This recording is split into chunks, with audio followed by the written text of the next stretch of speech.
girl's dad brings home a strange puppy and quickly realizes it's not a regular dog at all.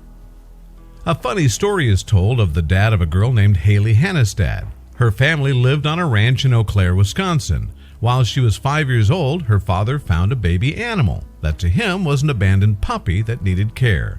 Adopting the animal wasn't unusual or an unnatural act in any way, since she and her family were used to interacting with a variety of animals on the ranch. Surprising enough, and without their knowledge, the animal they took too much trouble to rescue was not what they thought.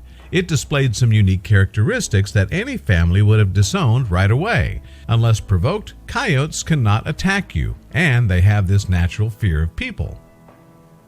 It wasn't the first time this family was interacting with strange animals. However, they were not prepared for the unusual playing behavior of Wiley.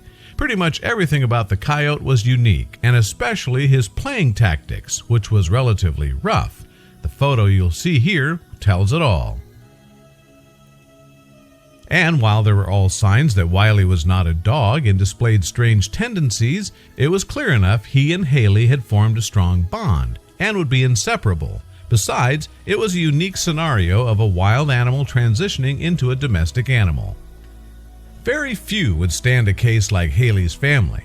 The thought of adopting a coyote as a pet would simply get some people to freak out.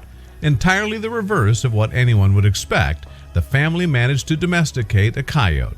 Not only was he loving and joyful, but Wiley was also very loyal to his masters, just like a regular dog would be.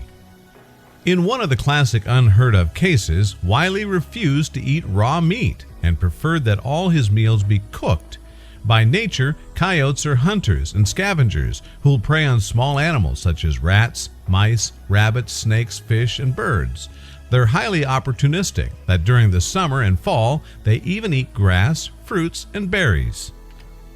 Funny enough, Wiley the coyote did not like bathing himself either, a characteristic anyone would find strange for coyotes. Usually, a mother coyote cleans herself and the young ones using the tongue and other grooming methods, and that's how they learn.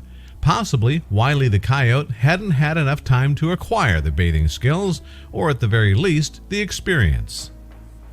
Haley's family would take Wiley for walks just like any other of your dogs. However, they couldn't walk along the neighborhood suburb streets, but that wouldn't prevent them from going on adventures. Given that the family lived near a vast forest, Wiley would accompany the Hannestads for long treks into the woods. Outside the house, the family built their wild pet a pen with plants and a burrowing hole that replicates the natural coyote habitat, which is the forest or in the woods. Any visitor to the home would find Wiley chilling out there whenever he was irked or when he wasn't in the mood of spending time with his friends. While Wiley was fully domesticated, he still displayed the traits of the wild animal deeply buried inside of him. Anytime he got an opportunity to slip away, he would escape from home. Interestingly, he would return shortly after taking long walks into the woods. The Hannestad's experience with a wild coyote presents a unique case and attempts to go against the research that wild animals are not suited for domesticated lives. For successful domestication, the animal shouldn't tend to panic and flee, should be docile, willing to live in captivity, and should not be a picky eater.